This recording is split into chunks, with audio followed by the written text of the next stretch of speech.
So in this video we're going to do an intro to PyTorch. So what is PyTorch? Well, remember when we implemented our first linear model that we trained with gradient descent? When we did that, we had to write out every individual function which computed how the loss changed when we changed every different parameter.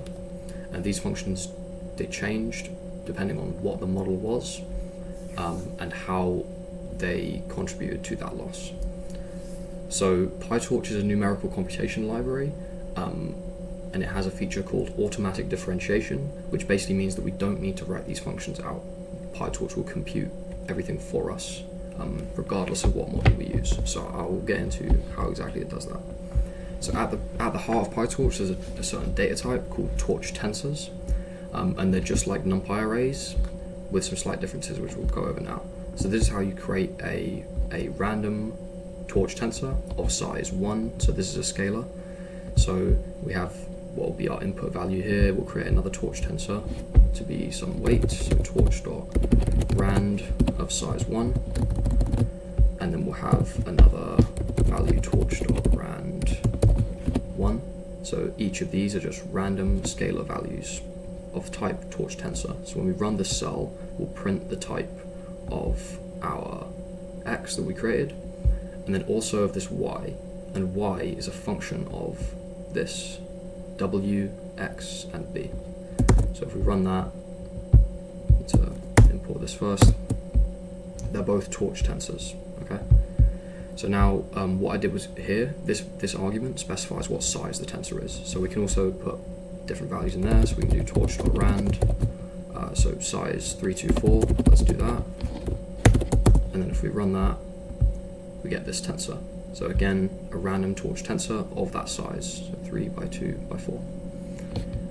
And then you can use the attribute shape to print what size is it. And you can see this one has, so when I print x.shape, it returns torch.size 324. And that's a list of the size. This is just that data type. Cool. So that's just using it basically like NumPy, but we want to use the more complicated features of PyTorch. So what we want it to do is to be able to optimize models which represent the relationships between our input and output. And to do this using gradient-based optimization, we need to compute how an error, that is how well our model is doing, changes as we change the model parameters. So that is, we need to compute the gradient of our error with respect to each of the model parameters. So we need to know how each of the model parameters relates to the value which we care about, in our case, the loss. So to do that, PyTorch has this, torch tensors have this attribute called .grad_fn. That is grad function, gradient function. And it basically keeps track of how each of the tensors were computed. So torch tensors track which operation, if any, was applied to them, was applied to which inputs to create them, and then they store this information in that grad_fun attribute.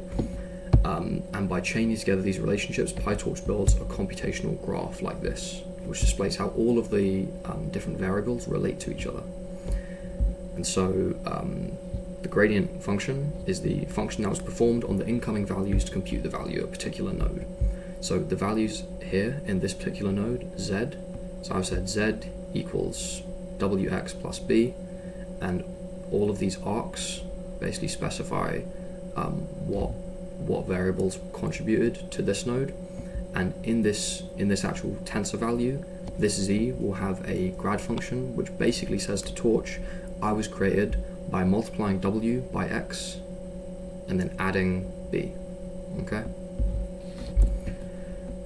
But and so then any values that are created from z, so this y hat, our prediction, is then also in this tensor is also stored how this one was created. So this one was created by applying some activation function like a relu to this z. And then eventually what we want to get to is our loss. So here the computational graph, which displays the relationship between all these variables using the grad function of each of the tensor variables. It says that this one was created by taking the mean squared error between the true label and the prediction. And that's the value we care about. And this is the one we want to know, how does this change when I change each of my parameters of my model? So in this case, the parameters are w and b. And I want to find the best possible values for those two which mean that this loss is as low as possible. So again, I want to differentiate this loss with respect to W and B. And we'll get onto how we do that in a sec. So firstly, not every value, not every variable tensor that we create will basically start creating this graph from it. The reason the graph is created is because PyTorch knows or assumes that what we're going to want to do with it is find out how does this value change with respect to some of the inputs. That is, we require the gradient of this loss with respect to these different parameters. We require the gradient of this value with respect to the model parameters, okay? And that is why some tensors, all tensors have this dot requires grad attribute, okay? And what this specifies is that, yes, this is a tensor which I am going to require the gradient of some value with respect to, okay? And so when this is, when we have requires grad equals true, then all of the tensors which are computed from these values, which we're going to have requires grad equal true, they will also have requires grad equal true, and so on. And because of that, we'll be able to look back along, we'll be able to work our way backwards through the graph using the grad function, which specifies how each of these tensors was created. And then we'll be able to look all the way back until the last values, which have requires grad equals true, okay? So how do we specify these ones having requires grad equal true? Well, we just do it like this. So before we just did torch.rand, and now we're going to specify this W, this weight, which basically represents how important is this input X, which we're going to multiply it by. And we're going to create, again, just as we did before, a random value, a single value, a scalar, but then we're going to have this other keyword argument, which says requires grad equals true. So this creates a tensor that we want to compute the gradients with respect to, okay? So to write that out, we do torch.rand, size 1, requires grad equals true. Okay. Then again, we'll do the same value we computed before. We'll compute the y from that, but this time we'll have a look at all these different attributes here. So we'll print the x, we'll print our input, we'll print our weight, we'll print the grad function of the weight, we'll print the bias, we'll print our output, we'll print the requires grad of our output, and then we'll print the grad function of the output. So let's run that. So what do we get, right? So the first one, okay, x, yeah, it's a random scalar, torch tensor. Now W, now look at this. It is a random value, a torch tensor, but it also has this requires grad equals true, right? And that's come from us setting that here. Now look at the grad function of W. This is none. Why? Because it wasn't computed from any operation or any previous variables. We just made it. We just made it out of thin air. Okay. So similarly, the bias also has requires grad equal true because I set it there. If I didn't have that, it would just look like the x there. And now we've computed this y from those values. Now when we print y, it also has, it does have requires grad equal true, but it has more specifically grad function. Okay. So because this one actually was, it was computed from some operations on other tensors, not only does it have requires grad equal true, not shown here, but it shows the more important thing, which is that it was computed in this way, okay? And so don't worry about exactly what this is, but it basically says, okay, this is how this y was created. It was added, they call it add backwards 0, and that means that it was created by adding together these two things, wx and b, okay?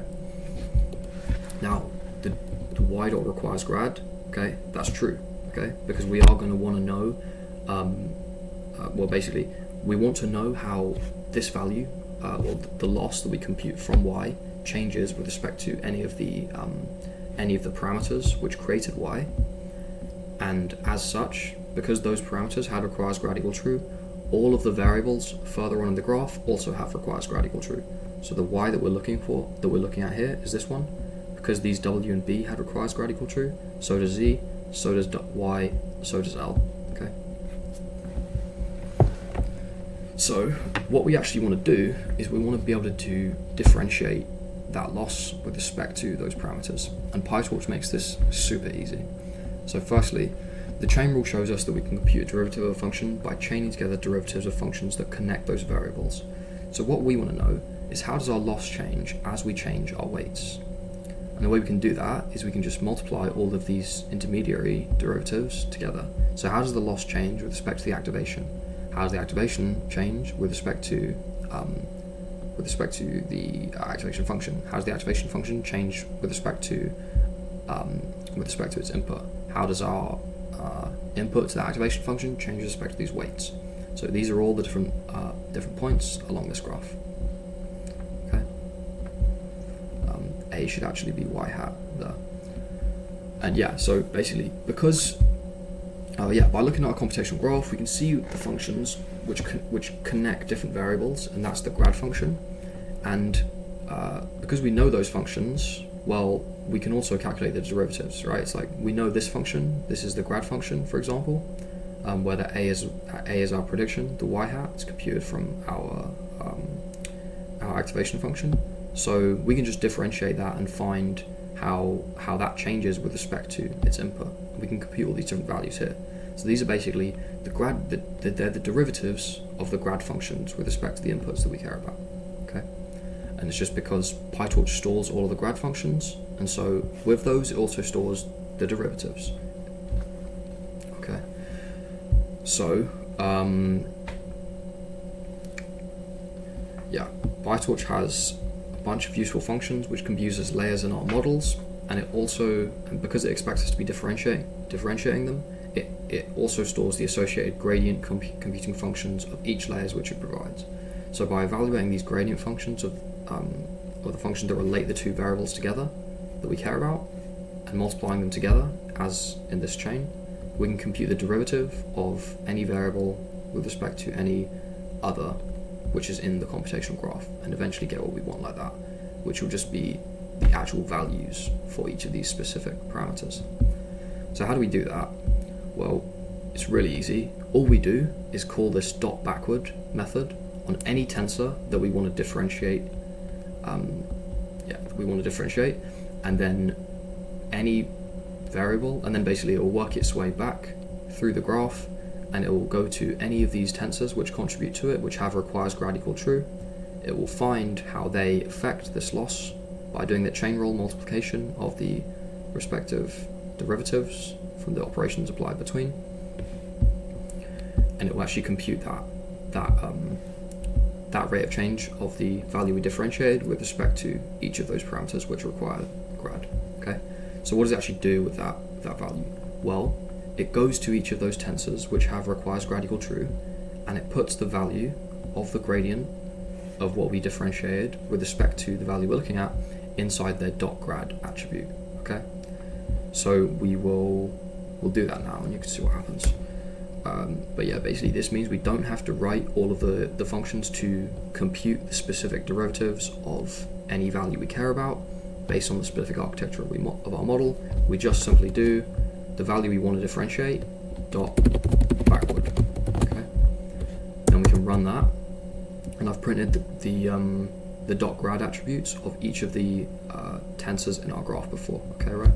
So x dot grad has none. Why is that? Because it doesn't require grad equal true. W and B, however, they did require grad equal true. And if you wanted to do the differentiation of the function we done by hand, these are the values which you will actually find. Well, this is how much our loss changes as we change W by 1 unit. This is how much our loss changes as we change B by 1 unit, because as we increase B, it just adds numbers to Y. Okay, and Y dot grad, that doesn't have a dot grad attribute. Nothing's put in there because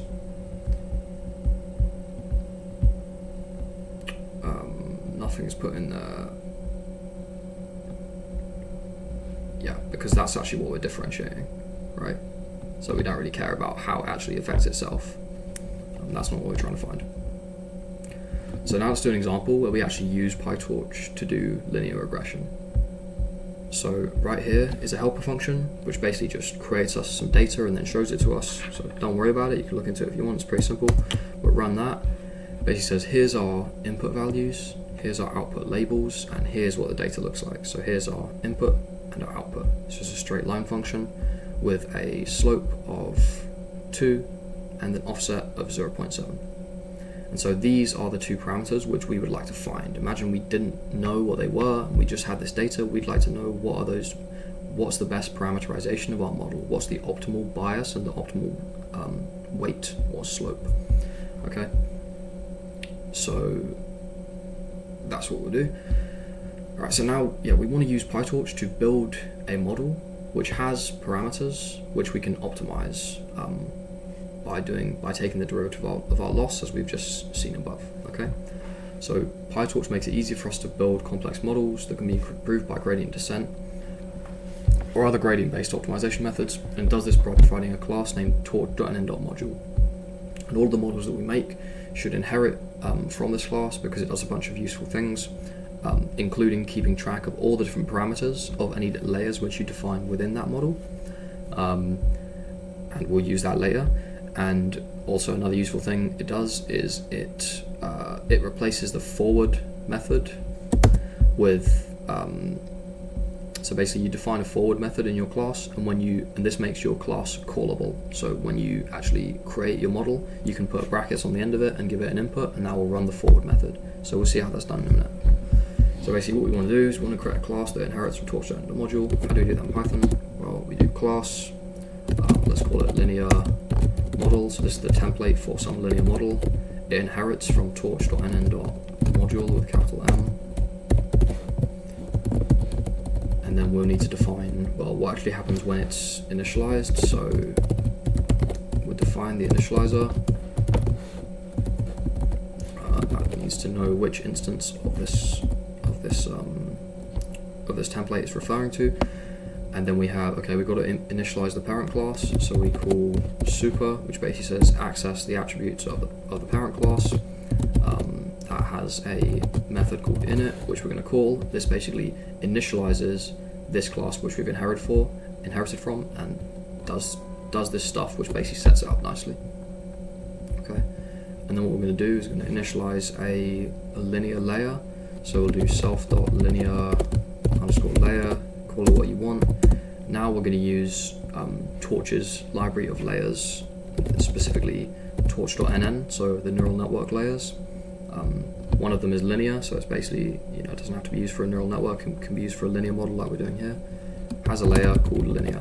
Okay, and what this takes in is, well, how many values go into this linear layer, i.e. how many input features it have. Well, in our case, every example just has a single input feature, has a single value along this one axis, x, and it produces a single output from this linear layer.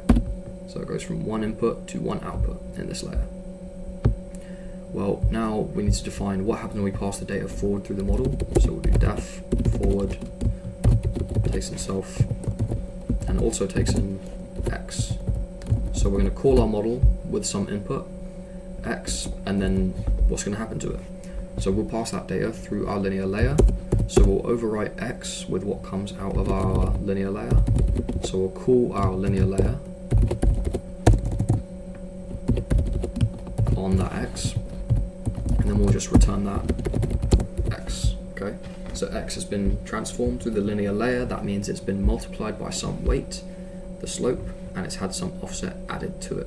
Okay, and when we create this linear layer, those two values, the weight and the bias, are initialized totally randomly, well, depending on how you initialize them, but it's probably from a normal random distribution. So they're just small numbers, but they're random.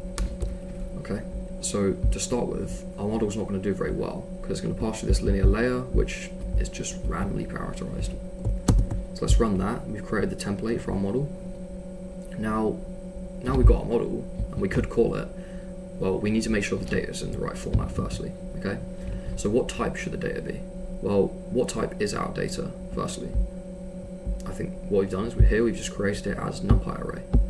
But what Torch expects to pass it through any of its layers is for it to be a Torch tensor. So we're going to use this piece of code here. So the way we can cast x into a Torch tensor from a NumPy array is just do torch.tensor of x. All right. So we'll print what it is to start, print what it is after we've converted it, and then we'll do torch.tensor of y, to convert y into a torch tensor as well. Run that. So it was a NumPy array, now it's a torch tensor. Okay, so here we're just going to do some reshaping. So what size does the layer expect its inputs to be? Now, what we might choose to do when we actually go to train more complex models, don't really need to do it here, but when we do train more complex models, what we might do is pass in several examples at the same time through the model. And so what we do is give the model a list of all these different examples, where the length of that list is the number of examples in that batch which we're passing to it. And then in each of those items in that list, there will be the shape of the actual input example. Okay, so the first dimension will have the shape batch size. It will have that length. That will be the length of the actual input that we give to our layer, to our model. And then the second dimension will be the shape of this example. Okay, so firstly we'll print the shape of our example, and then we'll use this torch tensor method .view, which can reshape it into any appropriate shape. So what we're doing here is we're going to reshape it to have -1 rows. What does that mean? And 1 column. What this -1 means is, I don't care how many rows you have. You can have as many rows as you like, as long as there's just 1 column. Okay. Now, if we put like 2 here, then we'd be expecting 2 inputs. But maybe there's not 2 inputs. Maybe there's a different number of items in the batch, because that's the batch dimension. Every different time. So then we're gonna reshape the y in a similar way. Also, I don't care how many inputs you have, but I don't care how many items are in this batch, but I always want to have 1 column. Okay, each that is the size of the example is 1. In our case, it's a scalar. If it were, say, an image, say it was a 28 by 28 image, then we could reshape it like this. So I don't care how many items are in the batch, as long as each of the examples in the batch are 28 by 28. And you could also extend this further. Maybe it's an RGB image with 3 color channels. Anyway, to keep it simple, for now, we're just going from a single scalar input to a single scalar output. We just have to reshape our features and our labels to correspond with that. So let's run that. So originally, the size of x was 20. Now it's 20 by 1. So now another thing we need to make sure is that the actual data type of these torch tensors, of the values within them, is the right thing.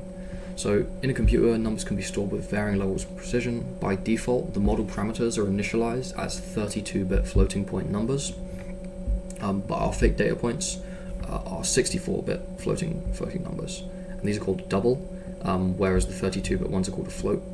So what we will need to do to make sure that we can perform operations between those two things correctly is cast one of them into the correct type of the other. Okay. So firstly, what we'll do is we'll create an instance of our model.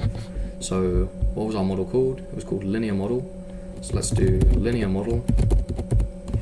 That is, I want to create an actual instance of it. Now I want to get my model, which I just created, and convert its data type, the data type of its parameters, to doubles. And you can use this method, which is one that our model has because it inherited from torch_random.module. And what that does is it casts all of its parameters into doubles from floats. Alternatively, what we could do is we could do x equals x dot float, something like that. And we'd also have to do that for the for our labels, so that in this case our actual data was the same type as the model parameters. What we're going to do, however, is this, which means that the model parameters are changed to the same type as the data. Now we can actually see if we can pass something through our model. So let's try and call our model with some input x. Now what this is going to do is it's going to run this forward method. This forward method defines what happens to the data that we pass forward through the model, and it replaces another method you might know about called call. So usually when you have a class and you define it to have this method, this is a special method, as you can see by the underscores.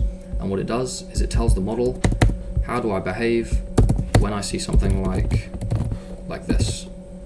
Now, if you didn't define the call, it wouldn't know what to do with these parentheses because you can't call a class. And so you have to define that call. But what torchString.module does is it replaces that call method with this forward method. So basically, don't worry about that in too much detail. When we call our model, it's going to run this. That forward function is going to pass through our linear layer and then returns the output. So that's what's going to happen here. And then we're going to try and print the prediction. So we run that. This is what's come out of our model. So it's transformed our 20 by 1 inputs by doing a linear transformation on them. That is multiplying them by some weight and then adding some bias. It's provided us this. And look at this. This has a grad function. It tells us how it's created. Add matrix multiplication backwards. Cool. So now we want to do optimization in PyTorch. What we want to do is we want to look at that loss. We want to find how it changes as we change the parameters which we care about. We want to differentiate it, that is. And then we want to optimize that using gradient-based optimization methods. So yeah, as well as providing tensors and layers, PyTorch also provides optimizers. This means that we don't have to write our own optimizers, which are again likely to be slower and less efficient. And we don't have to stay up to date with the latest state-of-the-art optimizers. We don't even have to know how they work, because Facebook, which is who makes PyTorch, will just do the hard work for us and develop all of that code so we can just import it and use it in PyTorch. So PyTorch has a module called optim, so we can get that by doing torch.optim, and it contains templates for many of the common optimizers. So we'll use that in a sec, but we'll just talk about a few things first. So when we make an optimizer, we need to tell it, what do I want you to optimize? And the way we can do that is by getting the parameters of our model and giving them to the optimizer. The way we can do that is, thanks to torchString.module, our model has a .parameters method. And when we call this, so we do myModel.parameters, it will actually return us a list of all of the parameters in that model. Okay. So yeah, and when we create layers within our model, again, thanks to torchString.module, it's looking out for them and it's adding any parameters which they initialize to that list. So when we created our linear layer, what torchString.module did was it looked out for that and then it added those parameters to this list, which is returned when we do the .parameters. Okay, so yeah, cool. So now, what else can our optimizer do? Our optimizer, what we eventually want to do is we want to basically compute how we should change the parameters of our model, and then we want to take a little step in that direction. So the optimizers have a .step method, and this basically, depending on what optimization method you're using, it will just update the weights. It will update the parameters which you've told it to look out for. So we'll see that in a sec. And yeah, so let's do that first part now. Right, so let's again create an instance of our model. So we're going to say our hypothesis is going to be some linear model. Then we are going to cast the data type of the parameters to doubles so they match our input data type. Now we're going to create the optimizer. Okay, so we use torch.optim like that. Optim, and then this basically has all of these different templates for really high quality optimizers, so SGD, Atom, etc. Those are the main important ones, so we can just use SGD, stochastic gradient descent, and the first argument it takes is what parameters do you want me to optimize. So what we're going to do is we're going to tell you, well, I want you to optimize the parameters of my model. So here is what I described just here. We can get our model H and do .parameters. That's a function, so we have the brackets on the end, and that will return us all of the parameters which we want to give to this optimizer, so that when it takes a step, it knows that those are the parameters it's going to optimize. We can also initialize a learning rate. Not necessary, but if you want to set a default value, then you can do that. Okay, so I'll come back to this zero grad when we need to use it, but let's just go through this first. So I'm going to define L, which is going to be our loss function. What's that going to be? Well, we want to regress to continuous values. That is, we want to just output a continuous value, compare it to a continuous label, and make them close to each other. So a loss function we can use for that will be the mean squared error loss. Now, right at the top, I imported this f, torch.functional. It basically has a bunch of different functions which can compute whatever you want. So one is MSE loss. Okay. So now, basically, yeah, we're just going to combine that to make and train a linear model in PyTorch. So what we're going to do is we're going to say for 15 epochs, that is 15 runs through the whole data set. What we're going to do is we're going to get our x and y values. We're going to make a prediction. Okay, how do we do that? Well, we need to pass our input, x, through our model. So our model is called h. I'm going to call h on x. Then I'm going to compute the loss. Okay, well, I just defined this L. I'm going to call that, and the L is going to compute the difference between our prediction and our actual label, y. I need a lowercase x here, because it's going through each individual example in this joined lists of our inputs and outputs in the dataset. Cool, so now I've got that loss. How do I differentiate it? Well, again, PyTorch makes it super easy. Backward. We just do loss.backward, and this is going to look through all of the values which contribute to this loss, and it's going to differentiate the loss with respect to each of them. Now, all the ones which have require grad equal true, it's going to take the value which you computed as the gradient and put that in that respective variable's .grad attribute. So then we're going to use our optimizer to take a step. So we'll do optimizer.step. That's what I described just here. And this is going to update those parameters. Now we come to 0 grad. So when we call .backward, if there's any values already in the .grad attributes of the tensors which we want to find the gradient of the loss with respect to, it's not going to overwrite them. It's going to add to them. Now, if we just add to them, well, that means that it will have this old stale value of the previous gradient from the previous weights we had, which isn't relevant anymore because we don't have those weights anymore. We've changed them since we've done this optimizer.step. So every time we compute the gradients, we'll put the gradient in the .grad attribute, and then we'll take a step, and then those weights, those gradients, which were computed for those particular parameter values at the time, they're no longer necessary. They're no longer relevant because we've already moved the weights. So what we'll do, it will do optimizer.0_grad, and this basically goes through all of the different parameters which the optimizer is trying to optimize, and it resets their gradients to 0. So it just wipes them clean, takes everything out of the .grad. So now, this is the general thing we're going to want to do, for all different kind of models: make a prediction, calculate a loss, differentiate that loss, update the parameters using that, using those derivatives, reset the gradients. Here we're just we're adding this loss to a list of losses so that we can plot it later, and then every epoch we will print how well we're doing. So what's a current loss, current error. Then basically we'll get the weight and bias out of the model by just getting the linear layer and the bias and taking that out of the graph, and then we will we'll plot that down here. So all of this is just plotting stuff. We run that, train it. You see all of this happens in training, and this is our loss curve. Okay, so that's that, and you can see how well our data has fitted our line here. So the blue is the predictions and the red is the ground truth.